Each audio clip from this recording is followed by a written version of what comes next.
یہ آتا ہے اہل اللہ کی صحبتوں سے. اسی لیے قرآن کریم نے فرمایا یا ایھا الذین آمنوا اتقوا اللہ، اے ایمان والو اللہ تعالیٰ سے ڈرو، وکونوا مع الصادقین، اور سچے لوگوں کی صحبت اور معیت میں رہا کرو. حضرت مولانا تقی عثمانی صاحب زیدہ مجدہم ہمارے ہاں ایک بار تشریف لائے تھے ہمارے ہی مدرسے میں،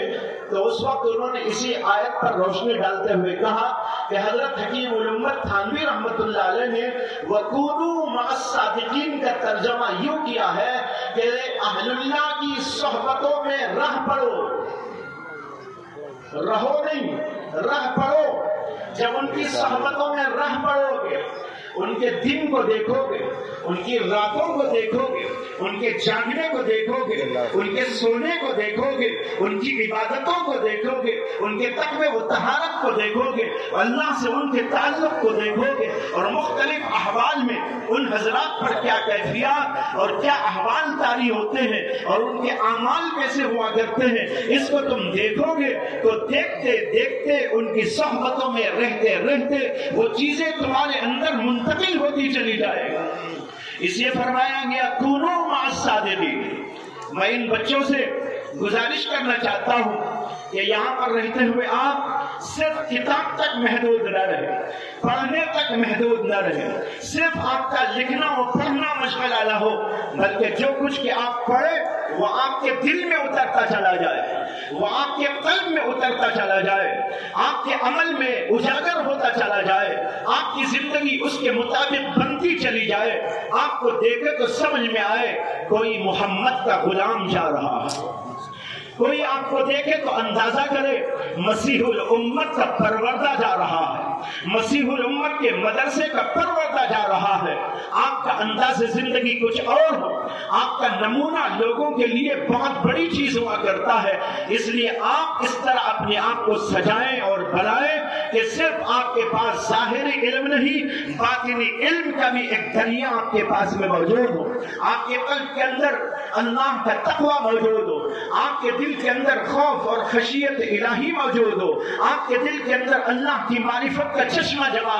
جاری ہو، آپ کے قلب کے اندر محبت الہیہ کا چشمہ جاری ہو، آپ اللہ کی محبت میں رونے والے، اللہ کے خوف سے کانپنے والے، اللہ کی خشیت سے گناہوں کو چھوڑنے والے، اللہ کی محبت میں راتوں کو اٹھ کر تہجد گزاری کرنے والے، اللہ تعالیٰ کے سامنے رونے و گڑ گڑانے والے بندے بن جائے. اس طرح اپنے آپ کو بنانے کی کوشش کرے. حضرت مسیح الامت کا پیغام دو لفظوں میں اگر آپ کو چاہیے تو میں یہ عرض کر سکتا ہوں کہ حضرت کی پوری زندگی کا پیغام یہ تھا کہ تم اپنے علم کو عمل میں لانے کی کوشش کرو، چاہے وہ عبادات کی قبیل کی چیز ہو، چاہے وہ احکام جو ہے نماز روزے کی بات ہو، یا معاملات کی بات ہو، یا معاشرت کی بات ہو، یا اور کسی قسم کی بات ہو، اخلاق کی بات ہو. یہ صرف پڑھنے تک محدود نہ ہو، بلکہ وہ سب کچھ اپنا خلق بن جائے، اپنا اخلاق بن جائے، اپنا کردار بن جائے، اپنا عمل بن کے دکھائی دے. یہ ہے حضرت مسیح الامت کا اصلی پیغام. حضرت ہی سے سنا ہوا واقعہ ہے، حضرت ہی نے فرمایا تھا کہ ایک زمانے میں کوئی بزرگ تھے، زمانہ تھا ابو علی سینا کا، ابو علی سینا کا جو بہت بڑا حکیم و طبیب اور علوم عقلیہ کا ماہر تھا. کہتے ہیں کہ اس کا زمانہ تھا، اس زمانے میں کوئی بزرگ تھے، کسی سلسلے میں ان کی زبان پر یہ لفظ جاری ہو گیا کہ ابو علی سینا اخلاق نہ دارت، ابو علی سینا میں اخلاق نہیں ہے. ان کی زبان سے جملہ نکلا اور کسی آدمی کے ذریعے ابو علی سینا تک یہ جملہ پہنچ گیا. تو ابو علی سینا کو جملہ پہنچنا تھا کہ اس کا دماغ خراب ہو گیا. اس نے کہا ارے ہمارے بارے میں کہتے ہیں ابو علی سینا اخلاق ندارت، ہم تو کیا کیا جانتے ہیں اخلاق کے بارے میں، ان کو تو اتنا پتہ بھی نہیں ہوگا. انہوں نے میرے اوپر اعتراض کر دیا اور یوں کہہ دیا ابو علی سینا اخلاق ندارت. اس کے بعد اس نے ایک کتاب تصنیف کی اخلاق کے عنوان پر، بہترین کتاب اخلاق کہاں سے پیدا ہوتے ہیں، کس طرح پیدا ہوتے ہیں، کتنے ہوتے ہیں، ان کی قسمیں کیا ہیں، اور پھر ان کے اثرات کیا ہیں، ان کے کیا کیا نمونہ ہوتا ہے، یہ ساری باتیں لکھ کر بہت تفصیل کے ساتھ کتاب تیار کی، اور ایک آدمی کے ہاتھ وہ کتاب انہیں بزرگ کے پاس میں بھیج دی کہ لے جا کر ان کو دے دینا اور یہ کہہ دینا آپ نے کہا تھا ابو علی سینا اخلاق ندارت، ہم تو دیکھو کیا کیا جانتے ہیں۔ جب یہ کتاب ان بزرگ تک پہنچی تو انہوں نے پڑھنے کے بعد میں کہا کتاب تو لاجواب ہے، بے شمار علوم ہے اس کے اندر، لیکن بھائی میرے سوال کا جواب نہیں ہے، اسے کہ میں نے تو کہا تھا ابو علی سینا اخلاق ندارت، میں نے یہ کب کہا تھا ابو علی سینا اخلاق ندانت؟ ابو علی سینا اخلاق جانتا نہیں، جاننا الگ بات ہے، رکھنا الگ ہے، برتنا الگ ہے، اپنے دل دماغ میں اجاگر کر لینا الگ بات ہے۔ اس لیے بھائیوں یہ جو کچھ ہم پڑھتے ہیں پڑھاتے ہیں یہ سب کچھ اپنے سینے میں داخل ہو جائے۔ حضرت امام حسن بصری رحمۃ اللہ علیہ سے کسی نے مسئلہ پوچھا، انہوں نے ایک جواب دیا، تو سوال کرنے والے نے کہا کہ یہی سوال میں نے ایک اور فقیہ سے کیا تھا، ایک اور عالم سے میں نے کیا تھا، لیکن انہوں نے دوسرا جواب ارشاد فرمایا، آپ یہ فرما رہے اور وہ دوسرا جواب بیان کر رہے تھے۔ تو حضرت حسن بصری نے اس سے فرمایا هل رأيت فقیہا قط، کیا تم نے کبھی کسی فقیہ کو دیکھا ہے؟ کیا تم نے کسی فقیہ کو کبھی دیکھا ہے؟ پھر فرمایا الفقیہ هو الذی، فقیہ وہ ہوتا ہے البصیر بامور دینہ الراغب الی الاخرہ الزاہد فی الدنیا۔ دیکھو فقیہ کی تعریف میں انہوں نے یہ نہیں کہا ہدایہ پڑھنے والا، جلالین پڑھنے والا، بخاری پڑھنے والا، یہ علم پڑھنے والا، وہ لکھنے والا، بلکہ انہوں نے فرمایا وہ ہوتا ہے جو امور دین پر بصیرت کی نگاہ رکھنے والا ہوتا ہے، معمولی نہیں، بصیرت والی نگاہ، نہایت گہری اور نہایت جو ہے دقیق اس کی نظر ہوتی ہے اور پھیلی ہوئی نظر ہوتی ہے، گہرائی وہ گہرائی لیے ہوئے ہوتی ہے، ایسی نظر رکھنے والا۔ اور دوسرے ہے کہ الراغب الی الاخرہ، آخرت کی طرف رغبت کرنے والا، تہجد پڑھنے والا، ذکر کرنے والا، تقوی شعار، اللہ سے محبت کرنے والا، یہ ہے الراغب الی الاخرہ الزاہد فی الدنیا، جو دنیا سے بے نیاز ہوتا ہے، دنیا کے مال و متاع کی فکر میں نہیں ہوتا، اسے دنیا نہیں اسے آخرت چاہیے، اس کو کہا جاتا ہے الفقیہ۔ ہمیں ایسے فقیہ بننے کی ضرورت ہے۔ مختصر سے اس وقت میں یہ چند باتیں آپ حضرات کے گوش گزار میں نے کی ہیں، حضرت مسیح الامت کی یاد آ گئی، یہاں کے میرے اساتذہ کرام کی یاد آ گئی۔ اس مجلس میں میرے استاد مکرم محترم حضرت مولانا یامین صاحب دامت برکاتہم بھی تشریف فرما ہے، اور میں نے یہاں پر لب کشائی کی، میں حضرت سے اس لب کشائی پر معافی کا طلبگار ہوں، لیکن انہی حضرات کے حکم پر اور اس خیال سے کہ ان حضرات کا پڑھایا ہوا سبق آپ لوگوں کے سامنے دہرا دوں۔ طالب علم کا کام یہ ہوتا ہے کہ استاد کہے کھڑے ہو کر بیان کرو ہم نے کیا پڑھایا تھا، تو ہمارا کام یہ ہے کہ اساتذہ کے سامنے پورے شد و مت کے ساتھ، پوری توانائی کے ساتھ ہم بیان کر دیں تاکہ ہم پاس ہو جائے۔ انشاءاللہ مجھے امید ہے کہ حضرت معاف فرمائیں گے۔ یہاں پر میرے ایک اور استاد جو تشریف نہیں لا سکے اپنی پیرانہ سالی کی بنیاد پر، وہ ہیں حضرت مولانا عقیل الرحمان صاحب دامت برکاتہم، اللہ تعالیٰ ان کو صحت عافیت سے رکھے اور اس مدرسے کو اللہ تعالیٰ دن دونی رات چوگنی ترقیات نصیب فرمائے، اور ظاہری و باطنی دونوں علوم کا یہاں سے ایک سمندر و چشمہ جاری فرما دے۔ اللہ تبارک و تعالیٰ ہم سب کو اس سے استفادہ کرتے رہنے کی توفیق عطا فرمائے۔ وآخر دعوانا ان الحمدللہ رب العالمین۔ آخر میں